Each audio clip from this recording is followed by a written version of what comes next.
se promène dans Paris, on voit des plaques, comme celle-là, avec des noms plus ou moins oubliés. Et on se demande à qui correspondaient ces noms. Là, c'est un compositeur de musique. Heureusement, la femme de ce compositeur habite toujours dans cette maison.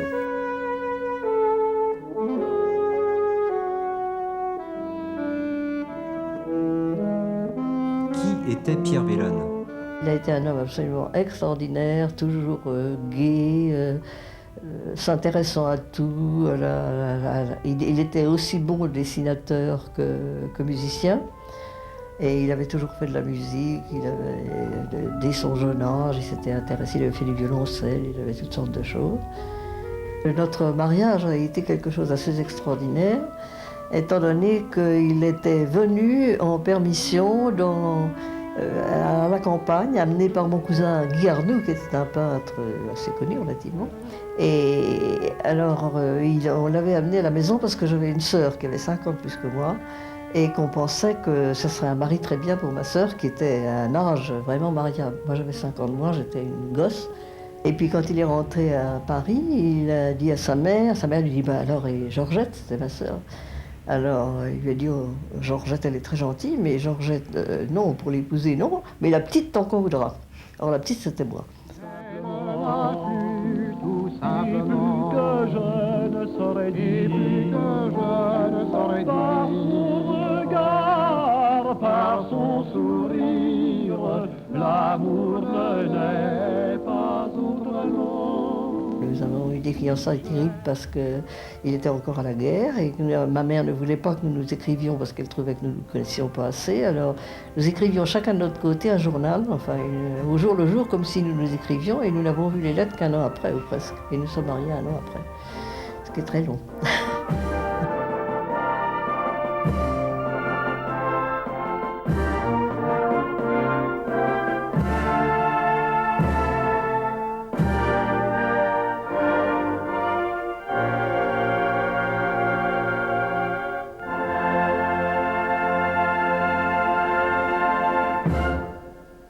Puis il est rentré de la guerre, nous sommes mariés, et à ce moment-là, il a commencé, surtout sa médecine, il a remplacé son père, il n'a pas eu le temps de faire beaucoup de musique, et puis parce qu'il a passé son internat, il a été nommé interne des hôpitaux.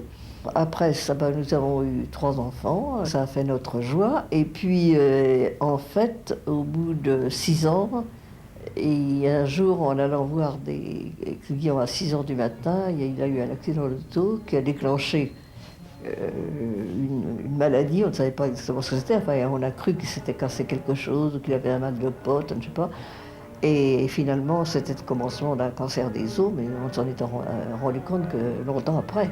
Et à partir de ce moment-là, jusqu'en 1939, il a été malade presque tout le temps.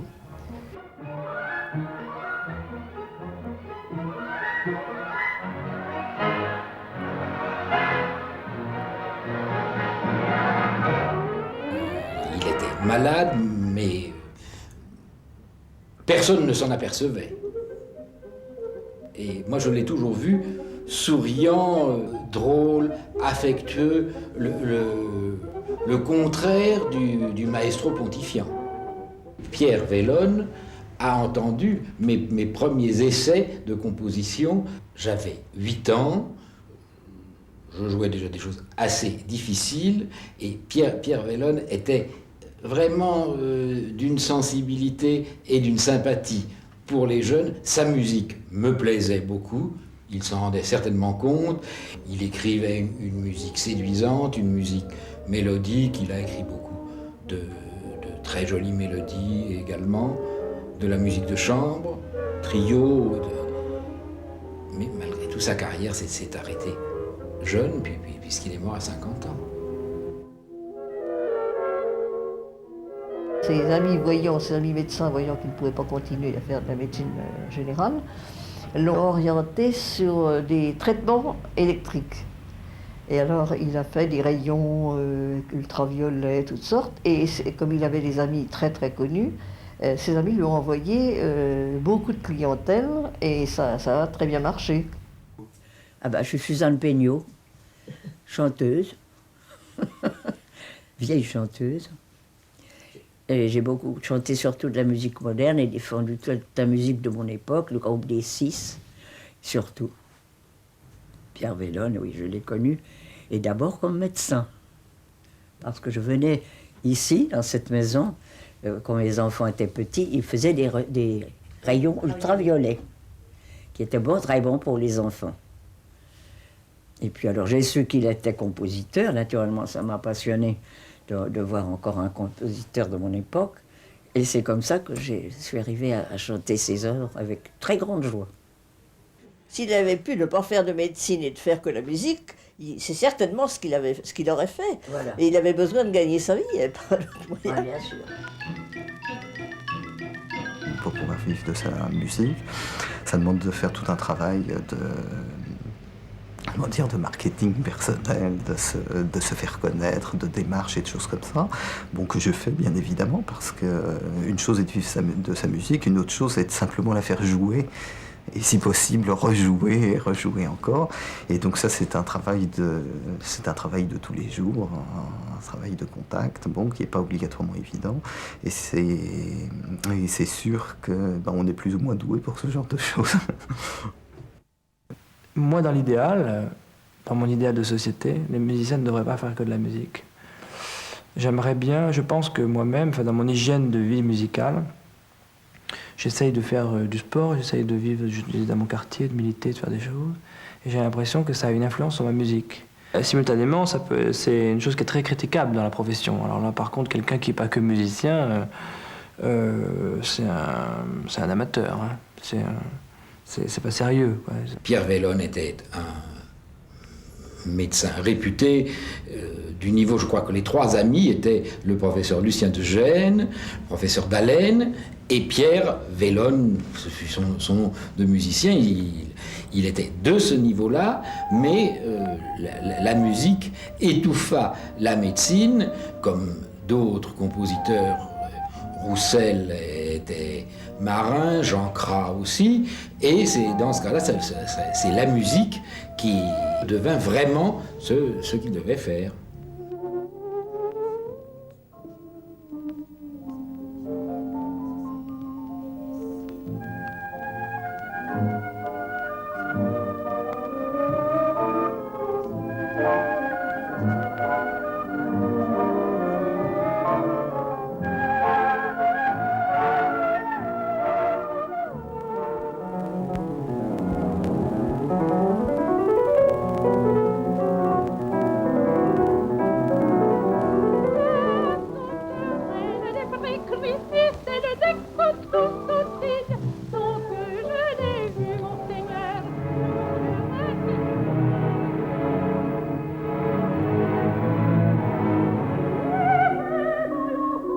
C'était de notre époque, mais ça ne se rattachait pas ni aux impressionnistes, ni à la musique des Six. Je crois qu'il y avait une différence.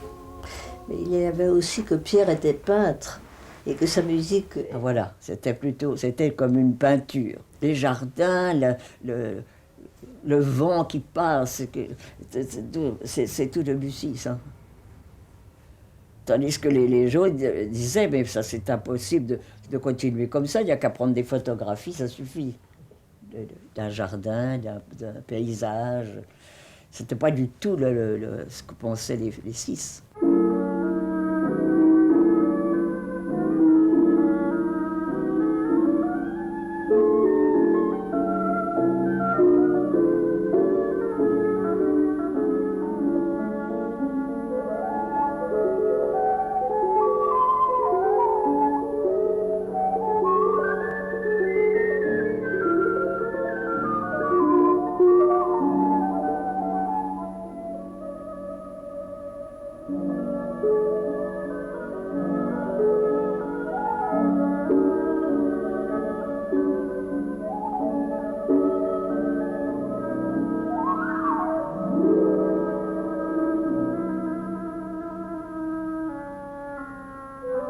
Je ne me souviens plus très bien comment nous avons fait la connaissance d'un garçon qui était un très grand ami, qui s'appelle Jean Aubry, qui était un critique musical. Et je crois que c'est par lui que nous avons connu tout un milieu musical qui se réunissait chez des Polonais qui s'appelaient les Godebski. Ils recevaient tous les dimanches chez eux, alors d'une façon très simple. Il y avait des espèces de sandwichs avec un peu n'importe quoi, c'était très très très simple, mais ils recevaient des gens absolument extraordinaires. Il y avait Ravel, il y avait Roussel, il y avait des peintres, il y avait des hommes politiques, il y avait des généraux, il y avait un peu de tout, et puis alors beaucoup d'artistes, énormément. Alors là, nous avons connu beaucoup d'artistes, et je crois que c'est par eux que nous avons surtout vu Ravel. Nous sortions beaucoup à ce moment-là, et nous avons vu, par exemple, c'était une période absolument extraordinaire, oui, je veux dire. C'était la période de Paul Poiret. Paul Poiret était ce grand couturier qui avait des idées très, très avancées. À ce moment-là, il avait énormément d'argent, et il donnait des ballets, et mon mari avait fait un ballet, c'était avec les ballets suédois. Et il avait été accepté, ça devait être donné, et puis Poiret a fait faillite et le ballet n'a jamais été donné.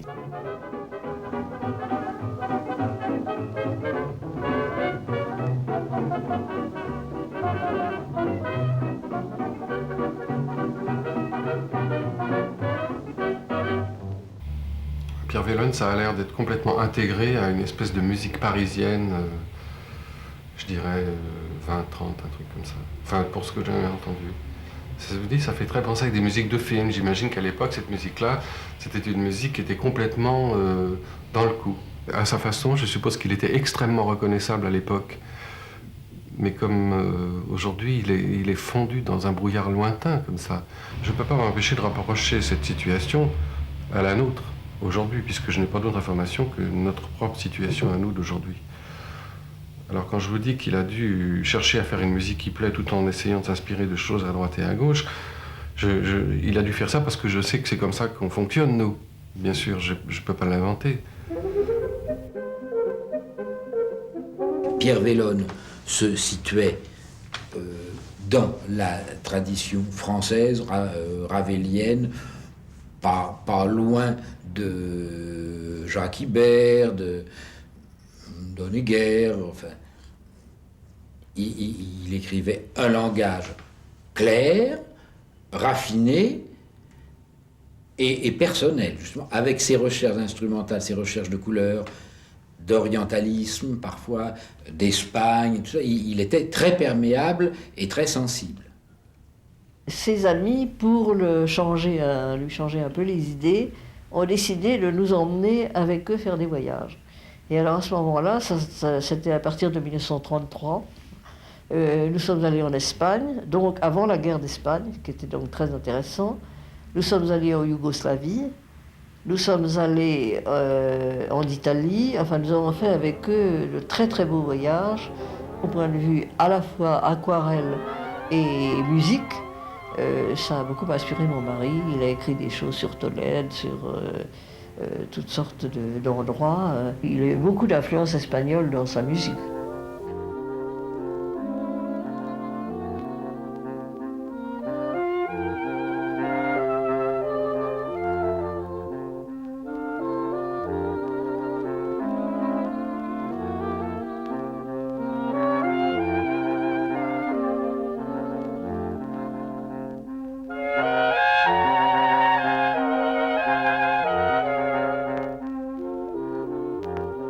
À ce moment-là, mon mari faisait la musique d'un film qui s'appelait Casanova.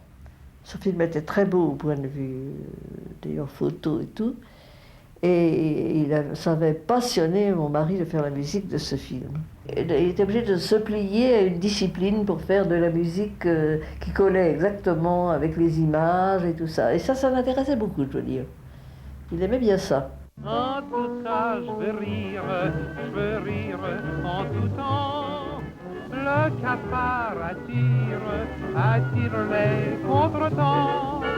Et quand on veut plaire, oui plaire sûrement, il vaut mieux se taire en souriant. Mais alors après ça, il a fait beaucoup de musique de film pour son ami Marcel Ichac, qui faisait des films de montagne. et qui en a fait encore longtemps, et qui a fait surtout la première expédition du Karakoram. Nous étions une vingtaine pour tourner en terrain difficile et donc dangereux. Dangereux parce que ça veut dire simplement qu'on prenait des pierres sur la terre. C'était encore trop tôt pour avoir du bon matériel de prise sonore et avec quelqu'un pour le manipuler. Mais le quelqu'un pour le manipuler, venez, ça représente 100 kilos de matériel, et puis du matériel pour aider au transport, et puis des porteurs pour porter la nourriture de ceux qui transportent le matériel et ceux dont on a besoin aussi pour que les opérateurs ne meurent pas de faim.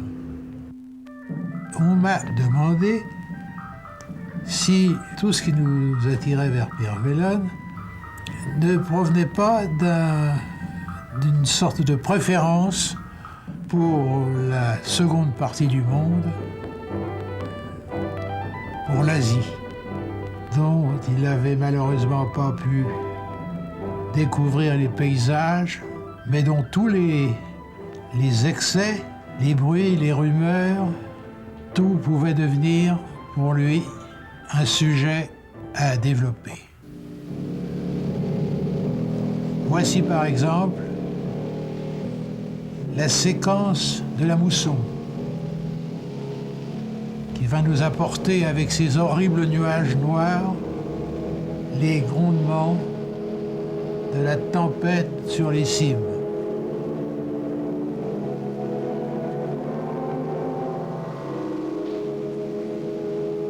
Il aimait les instruments exotiques.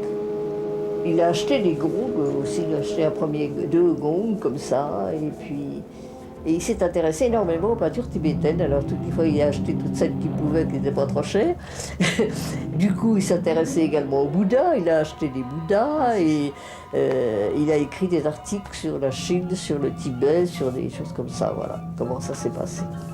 Au moment de l'exposition de 1937, on a demandé à 14, je crois, compositeurs de faire de la musique pour des fêtes qui devaient avoir lieu sur la scène, des fêtes à la fois musicales, aussi électriques, enfin je peux dire presque électriques, il y avait des phénomènes extraordinaires de lumière.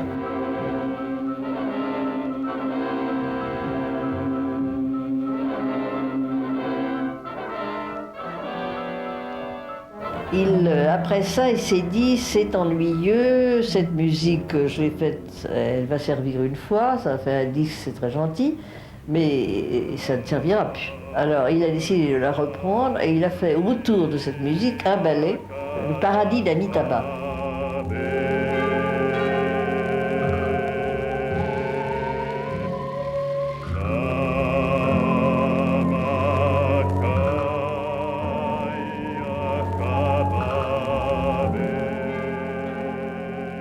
Mais c'était dans l'air du temps, ça aussi. Hein. Régulièrement, les civilisations européennes ont quelque chose avec l'Orient, comme ça. Les sons venus d'ailleurs, quoi. Après la guerre, 45 aussi, il y a eu une grande découverte, comme ça, des musiques de Bali, tout ça. Et maintenant, on est revenu là-dedans. C'est bien d'ailleurs, c'est très bien. Je pense que c'est bien parce que ça remet tellement en question les corpus occidentaux que c'est plutôt une bonne chose.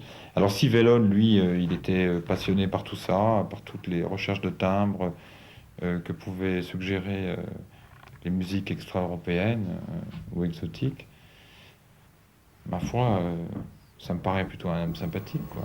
J'ai pas de doute. Justement, il était très intéressé par les sons différents, enfin les choses différentes en musique, et il a fait la connaissance, je ne me rappelle plus à quelle occasion, de Maurice Marteneau, l'inventeur des ondes Marteneau. Et alors ça l'a énormément intéressé parce que les ondes Marteneau on pouvait arriver à descendre extrêmement bas et à monter extrêmement haut dans des sons étonnants.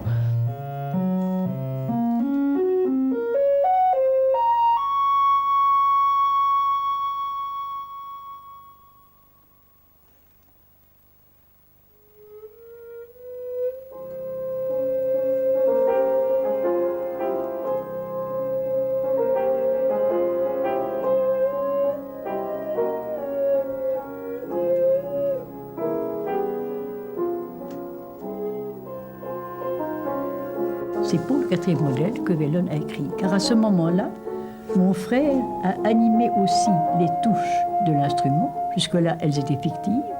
Maintenant, elles vont se renfoncer. Elles sont toutes réglées. Et ce qui est encore très très nouveau, c'est que l'instrumentiste donne lui-même son vibrato. Ce n'est pas un vibrato automatique, surtout pas, mon frère n'aurait absolument voulu inventer ça, mais c'est un vibrato qui va selon le caractère de l'œuvre que l'on joue et selon le caractère expressif que l'on veut donner. Et c'est pour cet instrument, qui était le 4e, que Vellone a commencé à écrire pour nous. Mais il ne rejetait pas du tout le jeu dit au ruban, parce que ce jeu donne l'impression d'une voix chantée, presque vocalisée et assez immatérielle. Je vous citerai immédiatement cette appréciation de Ravel. Ceci, c'est le son que j'entends dans mon rêve intérieur. Tous ceux qui sont venus nous voir, évidemment, avaient entendu parler du Martenot, n'avaient pas écouté et sont venus l'entendre chez nous. Et je dois dire que la plupart se sont mis à écrire parce que ça les a enchantés, n'est-ce pas? Et non pas de la musique mécanique, vraiment de la musique qui part du cœur. Vellone faisait beaucoup de recherches de qualité sonore, de timbre, etc. Sa musique est très vivante, utilise des modes très vivants. Il est, si vous voulez, un petit peu avant la génération qui a osé, franchement, faire des dissonances. Mais j'insiste beaucoup pour dire qu'il était un novateur, n'est-ce pas, un novateur dans la question des timbres, la question justement des mélanges d'instruments. C'est très intéressant ce qu'il a pris parce qu'il mélangeait des ondes, des saxos, de la batterie. Il avait toujours un goût spécial, comme un peintre d'ailleurs, il peignait.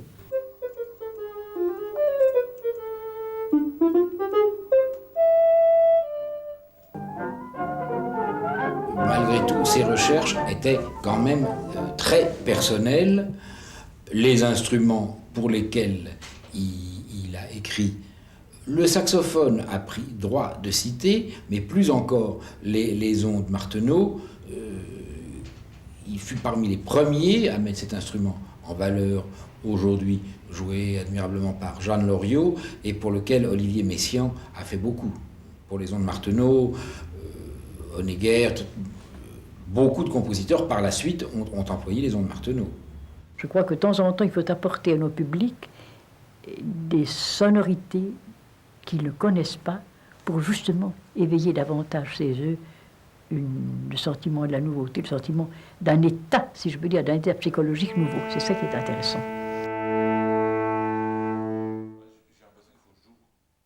Pierre Vellone a été un des pionniers de l'écriture originale pour saxophone, aussi bien saxophone dans ses orchestrations que du saxophone en soliste, puisqu'il a écrit un concerto, que des quatuors de saxophone, qui sont une des formations très intéressantes de la musique de chambre.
Le saxophone a été inventé par Adolphe Sax vers 1842, 3, 4, 5 à peu près, Donc le saxophone a 150 ans. Et ce passé, on l'a un petit peu oublié en pensant que c'était uniquement le jazz qui l'a popularisé et fait connaître. À l'origine, les premiers compositeurs avaient bien écrit pour le saxophone. C'était Bizet, l'Arlésienne, c'était les opéras de Massenet, c'était dans l'orchestre. Et puis après, il y a eu une commande même à Debussy d'une rhapsodie pour saxophone et orchestre, à Florent Schmitt. Mais bon, il faut dire que c'était assez petit comme répertoire, parce qu'au fond, le saxophone, tel qu'on voudrait le faire connaître, bon, c'est que ça ne soit pas un instrument qui reste dans son coin, qu'on apprécie ou qu'on n'apprécie pas, mais enfin, un instrument qui puisse participer à d'autres combinaisons sonores, hein, se mélanger à l'orchestre, se mélanger à d'autres instruments. Et Beer-Vellon a fait beaucoup de recherches dans ce sens-là, des recherches heureuses. Je crois que c'était des qualités de Pierre Vellon, cette curiosité et ce sens du timbre, de l'orchestration. La musique, après, bon, est devenue plutôt une musique où les timbres ont eu beaucoup d'importance, hein, des symphonies de timbres, plus que des symphonies basées sur la mélodie et l'harmonie. On en arrive aux musiques qu'on écrit actuellement, donc tout en étant dans un style tout à fait différent, il y a quand même une certaine continuité dans l'évolution.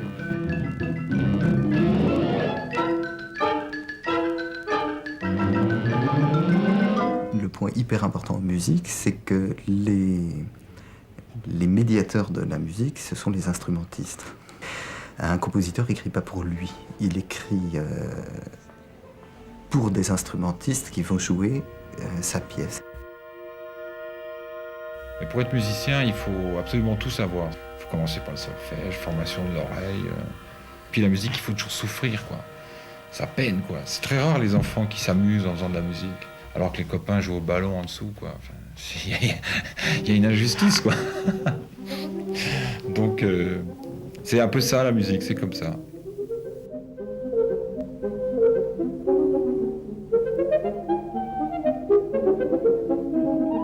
Il y a une de ses œuvres qui est une de celles qui a été, je ne peux pas dire le plus jeune tout de même, mais on ne peut pas le savoir, mais en tout cas le plus vendu. Ce sont les Au jardin des bêtes sauvages. C'est une des pièces pour enfants qu'il a fait qui sont très amusantes. Et il a fait des paroles qui vont dessus, de sorte que les enfants pouvaient, en jouant, ça suivait toute une histoire, et que c'était très figuratif.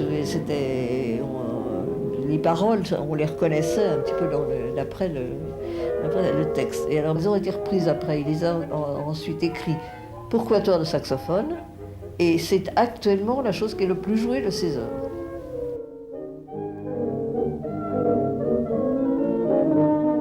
Mais à côté de ça, il était assez influencé par les textes aussi. Et il aimait beaucoup les choses très vivantes. Et dans sa musique, justement, sa musique est très vivante.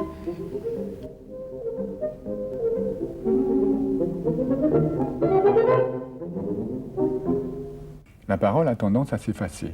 D'ailleurs, elle est faite pour ça. Mais maintenant que les instruments enregistrent la parole, on ne sait plus trop ce qui est parole et ce qui est écrit. Ce qui se conserve, c'est-à-dire la notion de conservation, là, elle est un petit peu foireuse. Hein. Je pense qu'à notre époque, c'est vrai qu'on va vers des structures qui sont beaucoup plus celles de la parole ou de l'action immédiate sur les machines, c'est-à-dire en temps réel, qui dispense d'un certain type d'écriture. Mais moi, j'espère que l'écriture, c'est une chose qui se continue, parce que c'est très important, ça n'a rien à voir avec la parole.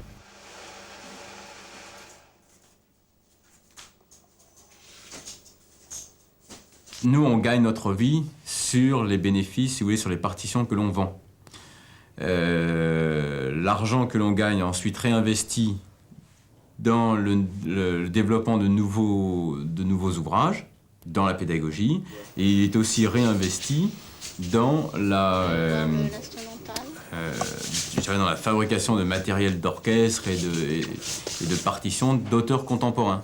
Et ça, si vous voulez, c'était une sorte d'investissement que l'on fait pour, dans 5 ans, 10 ans, 15 ans, quand le compositeur sera peut-être plus reconnu Bon, il y a des statistiques qui ont été faites et on dit qu'il y a 1%, si vous voulez, des nouvelles partitions qui deviendront un succès, 10% qui seront rentables, et puis alors les 89% qui sont un échec, qui sont pas rentables. Mais à côté de ça, si vous voulez, bon, on sait qu'il y a des auteurs qui, bon, pour l'instant, sont peut-être pas très connus du grand public, mais il y a ce qu'on appelle une période de purgatoire qui peut s'étendre pendant 25 ans, 30 ans, 50 ans, et puis le compositeur peut ressortir comme ça un peu de l'oubli. On ne peut pas ne pas vivre chacun en tant que créateur avec cette idée-là derrière la tête. C'est-à-dire, nul ne sait dans quel sens tournera l'histoire musicale et qui seront des gens qui vont rester sur la touche. Ces musiciens, ces compositeurs qui ont disparu, ça ne veut pas dire qu'ils n'ont pas beaucoup existé, qu'ils n'avaient pas beaucoup de public, qu'ils n'avaient pas une grande intégrité personnelle, qu'ils n'avaient pas une grande influence sur eux, autour d'eux. Pour la musique, ce qui est important, c'est pas que Webern, qui est mort en 1945, soit pratiquement inconnu du grand public. Ce qui est important, c'est qu'aucun musicien dans le monde qui travaille n'ignore Webern. Ça, c'est autre chose quand même. C'est-à-dire que la musique de Webern pourrait disparaître maintenant, il resterait dans la mémoire des hommes. Ça, c'est fabuleux, parce que ces hommes, ils continuent à travailler et ils continuent à répandre cette musique. En grande partie, c'est Mendelssohn, ce qui a redécouvert Bach, que l'on ne jouait plus du tout à un moment donné, au début du 19e. Donc, il n'y a pas trop à s'inquiéter. Mais on oublie des gens pour un moment. Moi, je pense que les gens de valeur, il y a toujours les gens qui vont fouiller dans les bibliothèques et qui vont trouver des choses. Alors ça, je fais confiance à la vie pour ça.